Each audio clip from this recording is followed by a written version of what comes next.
Lord of the Mysteries. Chapter 580. Wormtongue. Klein slowly turned his head and shot a glance at Danitz. The pirate with a bounty of 5,500 pounds immediately shut his mouth and clamped up. It was as though nothing had happened. After confirming that Helene boarded the liner without issues, he turned around and walked to the side of the carriage. He pretended to casually ask, "Did you hear the conversation?" No. A little, just a little." Danitz shook his head as he gave a hollow chuckle. Klein nodded slightly and said, "You have to remember, otherwise it'll be easy for people to see through you." "See through me?" Danitz raised his hand and pointed at his nose and said blankly. Klein said without changing his expression, "She's from the Sauron family. She has anti-tracking beyond her abilities. Together with her tics and behavior, it can be confirmed that she's a Sequence 7 from the Hunter pathway, pyromaniac. She's very similar to you, and you'll be able to do a good job acting as her." "Me? I won't be able to disguise myself like her. I'll be identified with just a look." Danitz jumped in fright. Klein held back his laughter and said in a deep voice, "I'll lend you creeping hunger." No! I have no experience in such matters. I won't be able to fool Vice Admiral Ailment's subordinates." Abnormally nervous and horrified, Danitz declined the mission. To him, this was an extremely embarrassing and dog-t matter. Only a pervert or a madman would complete it without any qualms.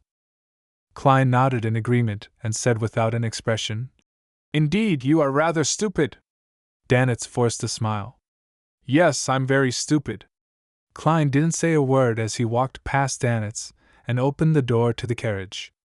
Danitz followed him with his eyes when he suddenly saw Gehrman Sparrow's hair turn red. He blinked his dull eyes and saw the man's facial contours turn soft, and his eyes turning emerald green. His lips turned thin as they pursed, making him look frail and insecure. He had a masculine beauty and looked identical to Helene, who had just left. After watching Gehrman Sparrow enter the carriage, Danitz turned his head back as the corners of his mouth twitched. He was silent for a few seconds before he muttered silently, "What a man." He changed into a woman without any hesitation. "I have to say that Helene looks pretty good when disguised as a man. This beyond her power sure is useful. If I can receive an item like that and figure out what Captain's ideal type is, then I can make the corresponding changes and make her fall in love with me. But in that case, would the person that she falls in love with still be me?" Danitz found himself pondering over philosophical questions until he heard a cough from the carriage behind him. He snapped to his senses and drove the carriage away from the harbor. He planned on making a huge detour before circling back. Inside the carriage, Klein wasn't as calm as he appeared. Although Helene was in male clothes, allowing him to temporarily not bother about the most embarrassing parts, he still felt quite embarrassed to have his face change into a woman's while squeezing out breasts. This left him feeling down and awkward. Sigh, a faceless change in appearance is very easy. The difficult part is apparently the mind. To act as a good faceless, I'll have to cross many mental blocks. If I don't, then I'll have to spend a great deal of time to act as a real person for many years. My identity has to be recognized by everyone as I fully immerse myself into that character until I almost treat it like it's real. This is more challenging on my bottom line. It's crazy and warped. To speed up my progress, I have to overcome a certain number of obstacles." Klein pulled out a suitcase from under the carriage's seat. He rummaged for some cloth and clothes before replicating Helene's disguise. He could have gotten Danitz to act as Helene and borrow the mystical item with the faceless beyonder characteristic from Justice for a few days without a problem. However, that meant that there was a high chance of Danitz facing Vice Admiral Ailment Tracy directly. Without the clown's powers, it was almost impossible for him to hide it from her, putting his life in extreme danger. It was impossible for Klein to make others bear such huge risks for his own matters. Therefore, he could only challenge himself and do it himself. Soon, he looked identical to Helene. Under the black top hat was a handsome androgynous face with soft and pronounced contours. His emerald green eyes looked as beautiful as gems. He adjusted his build, making himself shorter by a few centimeters and narrowing his shoulder width. His frame shrank and he looked like he had lightened significantly. His current appearance quickly surfaced in Klein's mind with his clown powers. It's still not bad. There's not much to it. Perhaps it's because I'm not in female clothes, so it doesn't feel much different from turning into Gehrman Sparrow, Danitz, or someone else. I just look prettier and have some discomfort in my chest.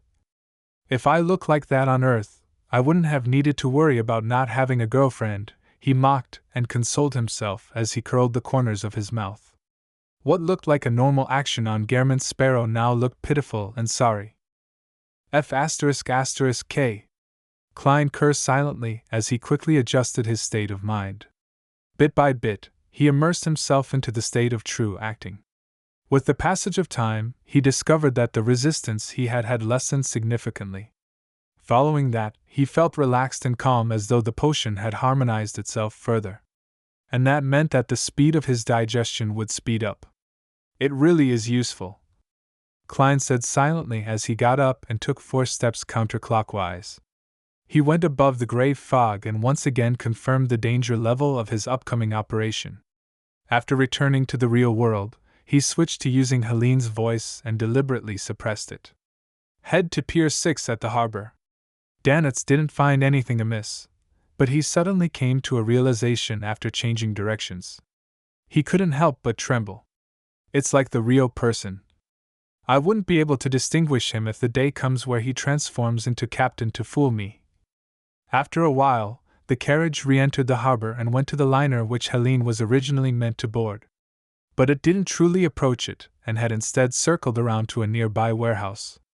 Danitz jumped off the carriage and knocked on the warehouse's door, according to a prior agreed pattern.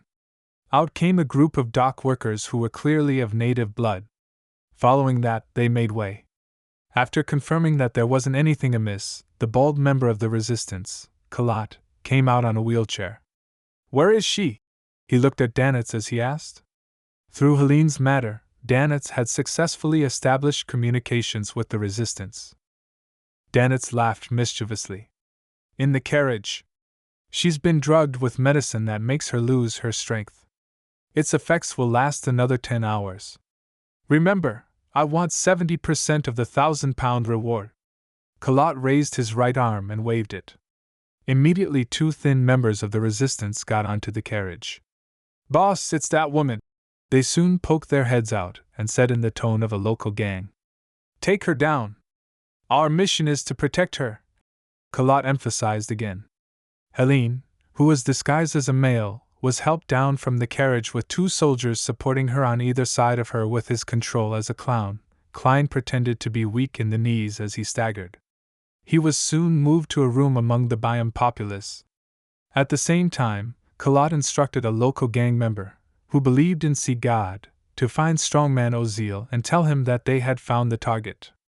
He was to bring £1,000 in exchange for the woman. As for Danitz, he had returned to the inn to await the news. At noon, Ozil replied saying that he couldn't be sure if the person was the real deal and had planned on sending a person over to confirm things.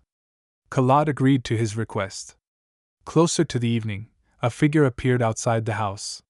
He was a man wearing pantaloons and a jacket. He was Loanese and was dressed in the style of a native. He had short brows, about half of the average person's. His brown eyes were recessed, and his face looked cut.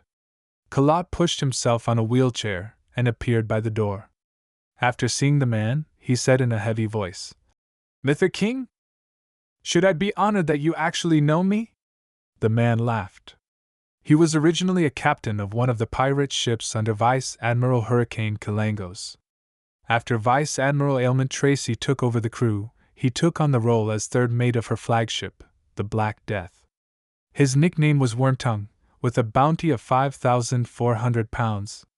Kalat didn't reply as he wheeled himself to make way.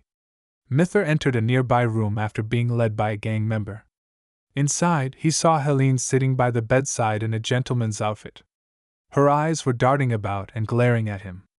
Her teeth bit down on her lip as she looked furious and fearful while having feelings of despair and obstinacy. It's her all right. However, I can't be certain because she's wearing thick makeup. It's hard to tell what a woman really looks like once they don thick makeup. Wipe her face clean for me. Hey, why didn't you cuff her? Don't you know she's dangerous? Mitha surveyed the area and took 2 steps back in a guarded manner. She's been drugged. She doesn't have much strength and hasn't resisted. But since you asked? Kalat lifted his chin to a resistant soldier. The soldier found a pair of cuffs and walked over. After pulling Klein's hands back, he cuffed him. Klein continued wearing mixed emotions like before, trying hard to act like he was struggling despite having a lack of strength. Then, another gang member got some water and wiped his face with a rough towel. Thankfully, most of the makeup in this era isn't waterproof. Klein began changing his face's contours as the towel covered his face. Before long, Mither saw Helene's moist face. She looked extraordinarily frail and beautiful in this state. Her emerald green eyes shot out with intense hatred and a look of perplexity. Unfortunately, she's captain's. Mitha's throat moved. As a man and a pirate, he often fantasized about Vice Admiral Ailment Tracy and red-haired Helene falling into his embrace at the same time, but of course, it was only his imagination. The way he looks at me is disgusting. Klein nearly puked. Although he knew that it was targeted at red-haired Helene and had nothing to do with him, he couldn't help but feel goosebumps. In that instant, he got to know the real him a little deeper. He knew what things he couldn't accept at all. It really is her. Mither turned his head and said to Kalat, "This is your reward." He threw the tiny leather bag in his hand over to him. Kalat did a brief inspection and threw it to his subordinate. He pondered for a second and said, "We still need your help." "No problem. Seek out Oziel when needed." Mither pointed to red-haired Helene in the room and asked, "I'll take her away, right?" "Yes." Kalat made way once again. Klein didn't wish to be helped by Mither as he pretended to have regained some of his mobility while stumbling out. Mither was afraid of Vice Admiral Ailment Tracy, so he could only hold her by her shoulder and lead her to the carriage parked outside. The carriage left the city and came to a private harbor. Mither led Klein, who was disguised as red-haired Helene, onto a fishing boat which had been long prepared. Under the cover of the night, they left Byam. After about an hour, they saw a ship docked under the shadow of an island's cliff. Fluttering in the wind was a huge flag with white bones drawn on it. Black Death.